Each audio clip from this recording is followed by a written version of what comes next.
প্রিয় শিক্ষার্থীরা, আজকে তোমাদেরকে চতুর্থ শ্রেণী গণিত বইয়ের 50 পৃষ্ঠার অঙ্ক নিয়ে আলোচনা করব। গত ক্লাসে আমরা কিন্তু 49 পর্যন্ত একে সুন্দরভাবে আলোচনা করেছিলাম। যারা 49 পৃষ্ঠার অঙ্কগুলো এখনো শিখো নাই তারা কিন্তু দ্রুত শিখে নিতে পারো। এই যে দেখো, ভাগের বিভিন্ন কিছু নিয়ম ছিল, এগুলো কিন্তু কমপ্লিট করে ফেলছি আমরা। যারা শিখেছো আশা করি তারা এই অঙ্কগুলাও কিন্তু খুব সহজ ভেবে পারবা, কারণ প্রত্যেকটা চ্যাপ্টার কিন্তু গুরুত্বপূর্ণ। আমি কিন্তু পৃষ্ঠা ওয়েজ ধরে ধরে পড়াচ্ছি। আজকে পড়াবো 50 পৃষ্ঠা। সবাই 50 পৃষ্ঠা খুলে এই অঙ্কের সাথে ম্যাচিং করে রাখো। দেখো, আমরা আঙ্গুলের ব্যবহার কিভাবে করব এই নিয়ে কিন্তু আজকের অঙ্কটা।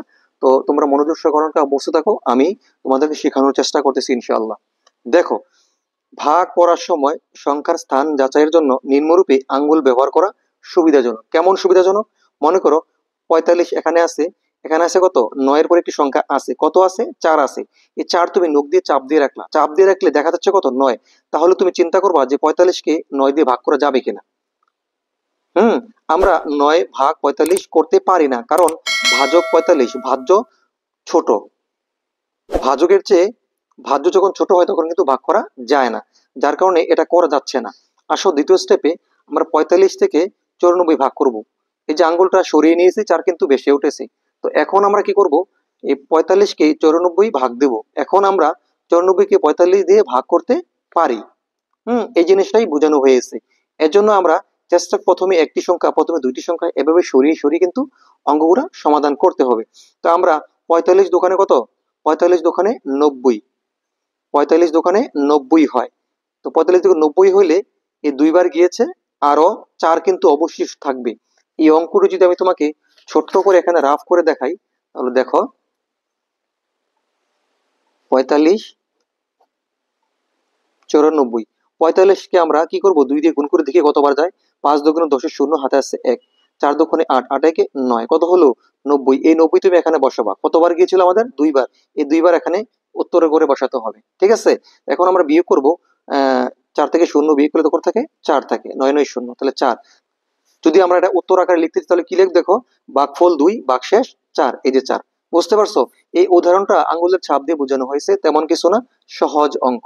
আসো নেক্সট অঙ্কে আমরা আলোচনা করি।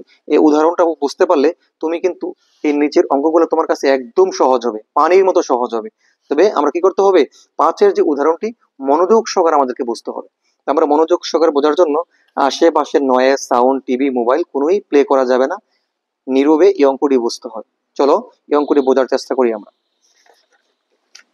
এই অঙ্কটিতে প্রথমেই লেখা আছে একটি বক্সে, অর্থাৎ একটি বাক্স বা একটি বক্স যেটাই বলো না কেন, 165টি পেন্সিল রয়েছে। যদি আমরা 55 জনের মাঝে সমান সংখ্যক পেন্সিল বিতরণ করি, তবে প্রত্যেকে কতটি করে পেন্সিল পাবে? মনে করো তোমার কাছে এই পেন্সিল গুলো আছে, তোমার ক্লাসের বন্ধুদেরকে বিতরণ করবা। কতজন বন্ধু? 55 জনের বন্ধু। এই 55 জনের মাঝে যদি বিতরণ করো, প্রত্যেকে কোটি করে পেন্সিল পাবে, এটাই কিন্তু আমাদেরকে বের করতে হবে। গাণিতিক বাক্য। গাণিতিক বাক্যটা হচ্ছে অনুমান করি। 165 ভাগ 55। এটা সহজ করার জন্য এই উদাহরণটা দেয়। আসলে উদাহরণটা অনেকে আবার একটু এলোমেলো হয়ে যায়, তারপর আমি তোমাদেরকে একবার বুঝিয়ে যাচ্ছি, না বুঝলে কোনো সমস্যা নেই। নেক্সটে আমরা এটা ভালোভাবে বুঝতে পারবো আশা করি। তো 55কে এবং 65কে তারা কি করছে? 5 বাদ দিয়ে দিচ্ছে। 165 থেকে 5 বাদ দিলে থাকে কত? 60 থাকে। রাউন্ড ফিগার যেটাকে বলে, খুচরাটা বাদ দিচ্ছে। 55 থেকে 5 বাদ দিলে খুচরা বাদ দেওয়ার পরে কত থাকে? 50 থাকে, রাউন্ড ফিগার। এখন এই দুই রাউন্ড ফিগার থেকে শূন্যগুলো বাদ দিয়ে দিচ্ছি। এখান থেকে 1 শূন্য, এখান থেকে 1 শূন্য, তাহলে থাকে কত? 16 এবং 5। 16 এবং কত থাকে? 5। তো এভাবে যদি ভাগ করি, 3 5 15, 3 বার যায়, প্রায় 3টি করে পাওয়ার সম্ভাবনা। এখানে পেন্সিল কয়টি করে পাওয়ার সম্ভাবনা? প্রায় 3টি করে। এটা আমরা সহজভাবে বোঝার জন্য আমরা নিচে অঙ্ক আসো 55। এই অঙ্কটা দেখো, 55 এবং 165 আমরা লিখে নিলাম। লেখার পরে তুমি মনে করো আঙ্গুল দিয়ে এই 65 ঢেকে রেখেছো, তাহলে আছে কত? 1। যদি 1 থাকে তোমার কাছে, তাহলে এই 55 দিয়ে কিন্তু 1 ভাগ করা যায় না, কারণ ভাজক 55 এবং ভাজ্য মাত্র 1। নিয়ম অনুসারে কি? ভাজ্য বড় সংখ্যা ভাজক থেকে বড় হতে হবে। তো এখন 1 দিয়ে করা যাচ্ছে না, ডাইনে আসো। তারা বুঝাচ্ছে আর কি। তো 55কে আমরা একবার 2 সংখ্যা নিলাম, 16 নিলাম। 16 নিয়েও হচ্ছে না, কারণ 55 থেকে 16 অনেক ছোট। এখন আমরা 3 সংখ্যা নেব। 55 ঠিক থাকবে, 165 নিয়েছি। 165 নেওয়ার পরে কিন্তু অঙ্কটা সহজভাবেই করা যাচ্ছে। কি করা যাচ্ছে দেখো, আমি তোমাদেরকে একটা উদাহরণ মাধ্যমে বুঝাচ্ছি। এই 55 কতবার গেলে 165 হয়।